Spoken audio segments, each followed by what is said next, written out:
প্রেমে পড়ে যাওয়ার মতো একটা হাদিস। আপনি যখন আপনার ঘরে নীরবে কান্না করেন তখন আল্লাহ তাআলা ফেরেশতাদেরকে বলে যে, হে ফেরেশতারা, আমার বান্দার চোখে কোন জিনিস পানি নিয়ে এসেছে?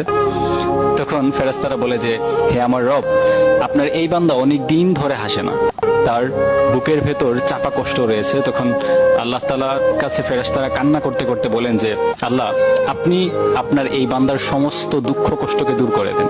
তখন আল্লাহ তাআলা বলে যে, আমার এই বান্দা এমন কিছু চাইছে যা সে আমার থেকে বেশি ভালোবাসছে, কিন্তু তোমরা জেনে রাখো, আমার এই বান্দাকে আমি এত বেশি দেব এবং এমন কিছু দেব তা দেখে দুনিয়া এবং আখিরাতের মানুষগুলি বিস্মিত হয়ে যাবে।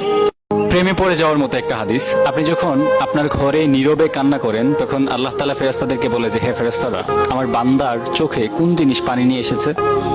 তখন ফেরেশতারা বলে যে, হে আমার রব, আপনার এই বান্দা অনেক দিন ধরে হাসে না, তার বুকের ভেতর চাপা কষ্ট রয়েছে। তখন আল্লাহ তাআলার কাছে ফেরেশতারা কান্না করতে করতে বলেন যে, আল্লাহ, আপনি আপনার এই বান্দার সমস্ত দুঃখ কষ্টকে দূর করে দেন।